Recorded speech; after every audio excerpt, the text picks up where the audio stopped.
get started today, I just wanted to acknowledge the formatting issue on my last video. That was my first video, and I was still trying to figure some things out. So hopefully this one looks a lot nicer.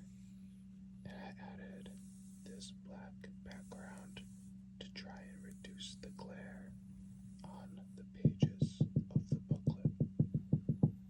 Please let me know in the comments any other feedback as to how I can make these videos more enjoyable.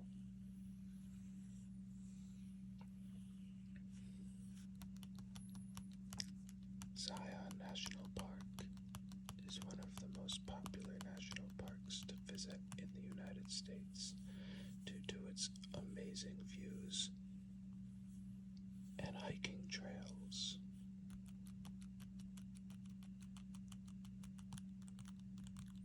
Zion is part of what is known as the Big Five in Utah, the Big Five National Parks. There's Zion, Bryce Canyon, Capitol Reef, Arches, and Canyonlands National Parks, all within southern Utah. I was lucky enough to make it to Zion and Bryce Canyon while on my cross-country road trip. But the timing by myself was pretty poor, so while trying to go to the last three, it was around 100 degrees Fahrenheit every day by about noon, so 12 p.m. in the afternoon, it was already 100 degrees, which made hiking almost impossible and the parks less enjoyable, so I skipped the last three.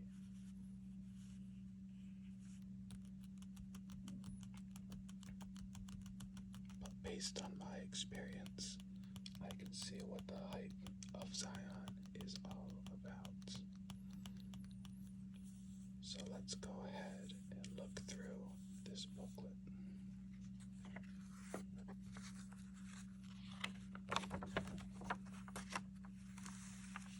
Wow, okay. And right away here, I mean, look at this. Look at these mountains.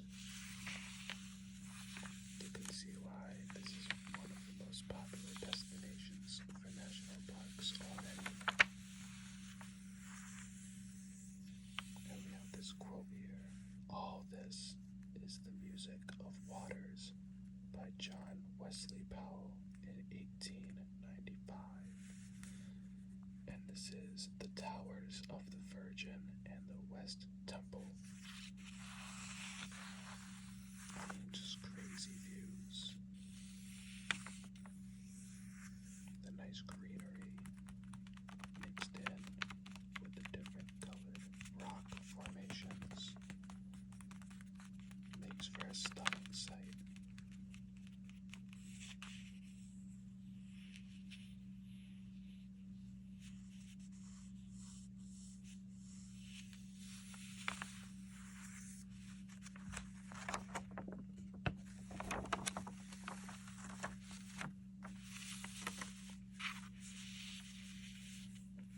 So let's read a little bit about the park.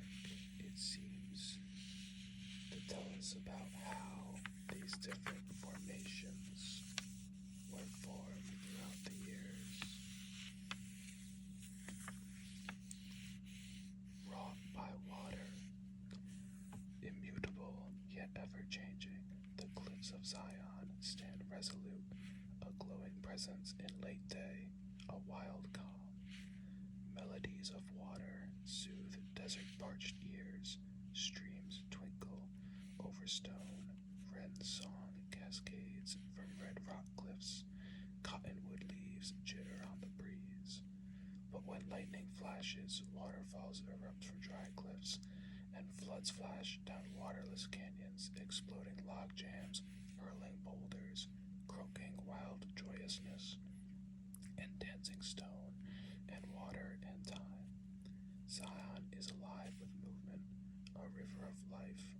crazier and always changing.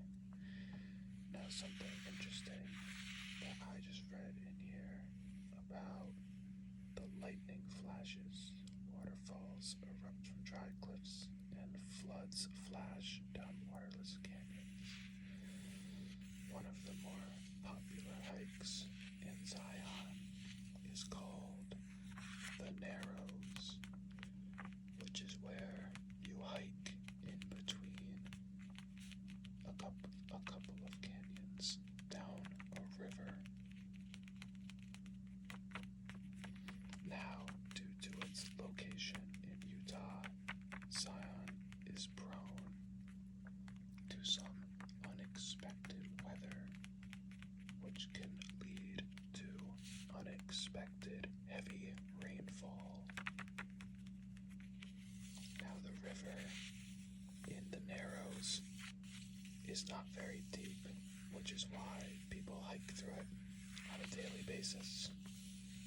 However, these unexpected rainfalls can bring dangerous flash flood events to the Narrows. In fact, about a week before I hiked the Narrows myself, there was a major flash flooding incident in the park, and damages were still being repaired when I arrived. I don't believe anyone died from the incident, but there have been occasions on which the Narrows have taken multiple lives due to its flash flooding. Even when I was there hiking the Narrows, my weather app said it was going to be sunny and in the 90s all day. Yet about halfway through my hike, storm clouds came overhead and the rain started falling. This led to everybody turning around and exiting the Narrows just in case another dangerous flash flooding event occurred. It was a pretty interesting experience, a little scary as I was on my own on this hike, hoping not to get caught in any flash floods. Anyway, everything in Zion takes life from the Virgin River's scarce desert waters. Water flows and solid rock melts into cliffs and towers. Landscape changes as canyons deepen to create forested highlands and lowland deserts. A ribbon of green marks the river's course as diverse plants and animals take shelter and thrive in this canyon oasis. From the beginning, people sought this place, this sanctuary in the desert's dry reaches. The very name Zion, meaning promised land, evokes its significance. More than the river's music and the soaring heights alone, Zion's nature multiplies with each slope, aspect, and soil type. With each minute change in precipitation or temperature, add to these influences species from nearby ecosystems, and Zion becomes an assemblage of plants and thus of animals found nowhere else exactly like this. Although the southwestern desert may look homogeneous, each fold, wrinkle, bend, slope, mesa top, and canyon bottom creates its unique conditions. This unlikely desert harbors a mosaic of environments, each fine-tuned to place. Welcome to the one called Zion.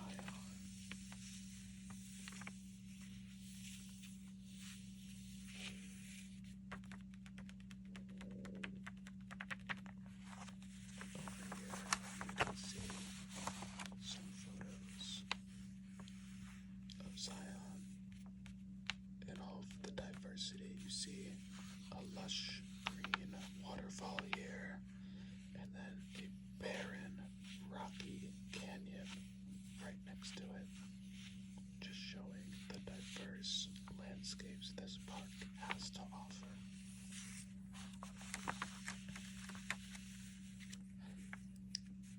geologic contrasts create diversity. It's ironic in this seemingly unending desert that water creates most of what we see. North of Zion, rain falling on the 11,000-foot-high Colorado Plateau races downhill, slices Zion's relatively soft layers, and pushes its debris off the plateau's southern edge. This edge is not abrupt, but it steps down in a series of cliffs and slopes known as the Grand Staircase. Above Zion, topping the staircase, Bryce Canyon's crenellated edges form as water trickles off the plateau. Below Zion, Grand Canyon forms the lowest rung into which 90% of Colorado Plateau waters run. Zion's gathered waters, known as the Virgin River, traverse Mojave Desert lands and join the Colorado River in Lake Mead's hand-made basin before completing their Pacific-bound journey. Something I've seen, I believe it's Lake Mead, in the news recently, is how empty Lake Mead is getting, which is a bit of a concern.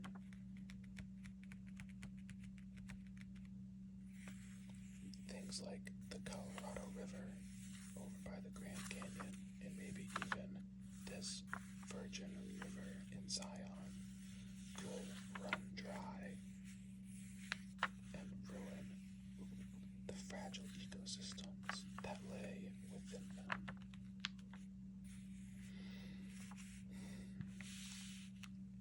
Long before today's landscape even appeared, streams, oceans, deserts, and volcanoes deposited thousands of feet of mud, lime, sand, and ash. The immense pressure and heat of accumulating sediments turned lower layers to stone. Later, underground forces uplifted the Colorado Plateau, a 130,000 square mile mass of rock, over 10,000 feet above sea level. Rain's watery fingers then worked the plateau's minute cracks, loosening grains and widening fractures, and eroding today's mighty canyons. These processes continue. Rivers still deposit sediments that turn to stone. Earthquakes still punctuate the plateau's upward journey, and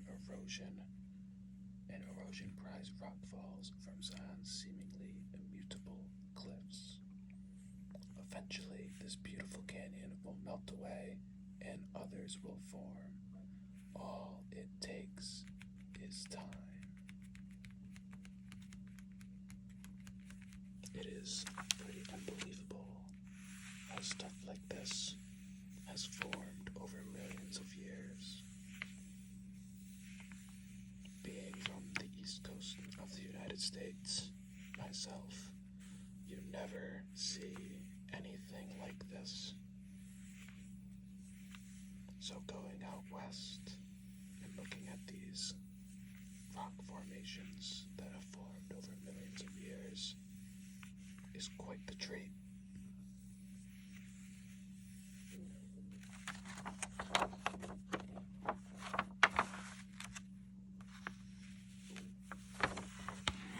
Flip this over.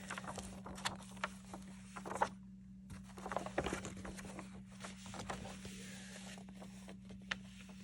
we have some of the different plants and animals that roam Zion.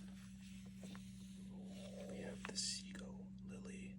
These are found along the rim right here. The quaking aspen, Stellar's jay, elk, and the peregrine falcon.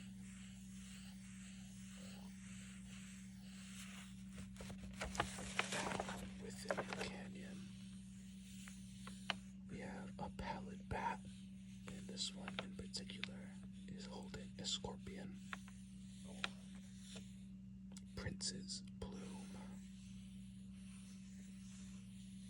mountain lions, desert tortoise,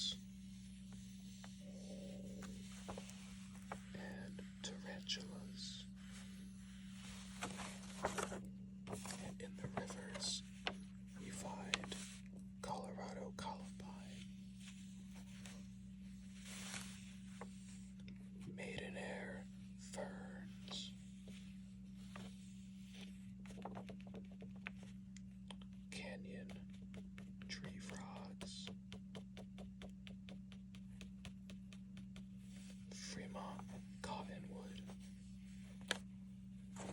and finally black-chinned hummingbirds.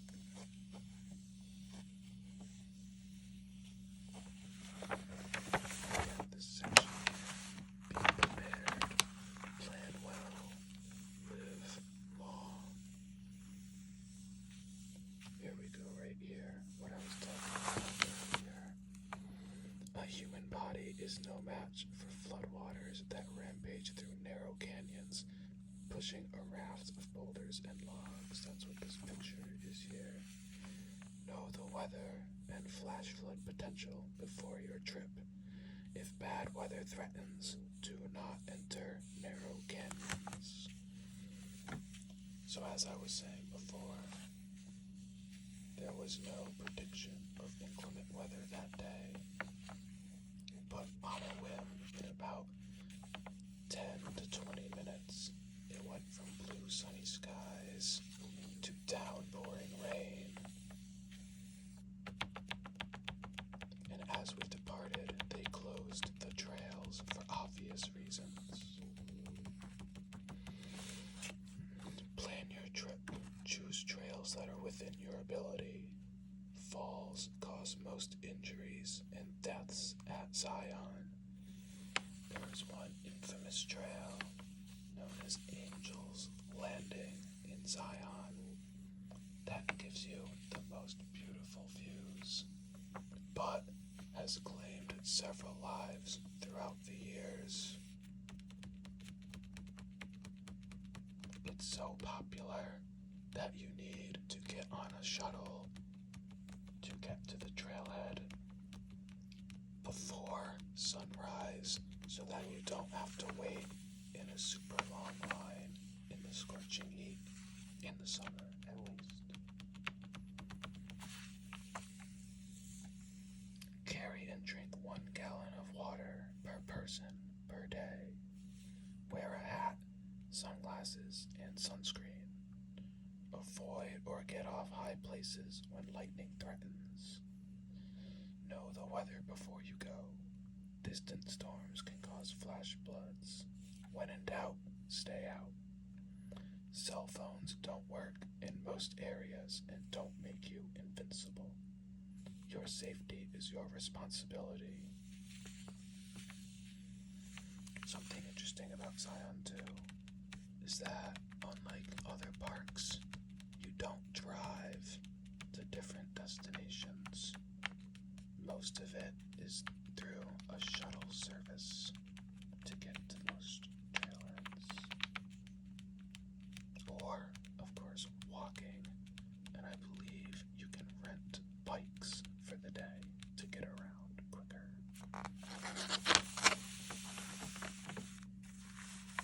And here is the map of Zion National Park. It's not the biggest park, but what it lacks, maybe lacks in size, it certainly makes up for in beauty.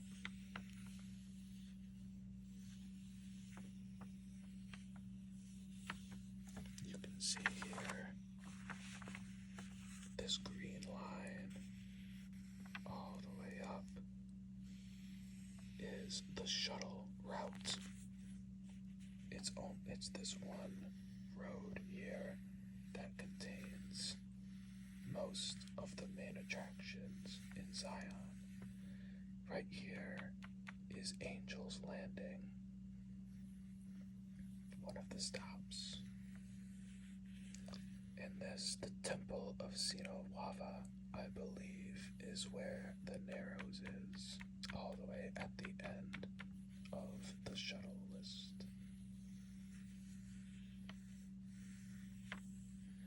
We have the visitor center down here.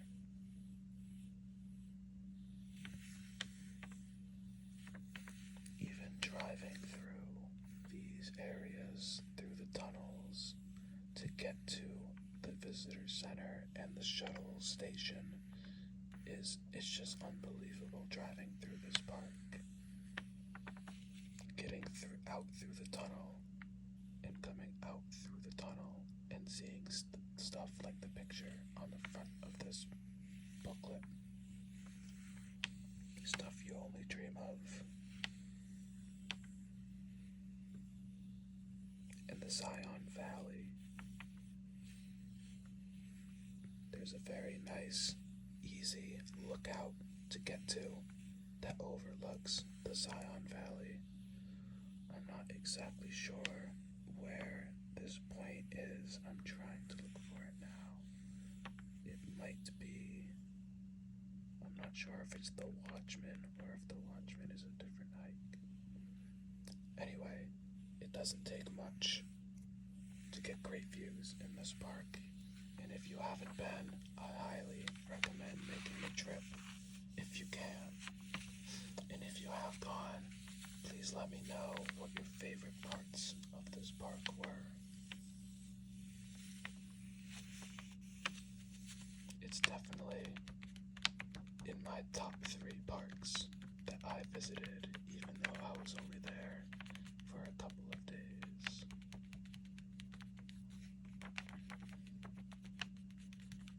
I think that's going to wrap it up for this video.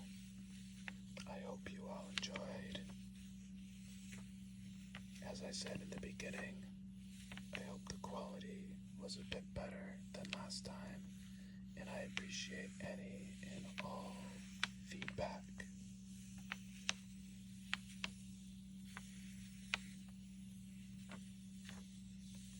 I would appreciate it if you took the time to like and subscribe to my channel as I try to grow and make more videos like this one.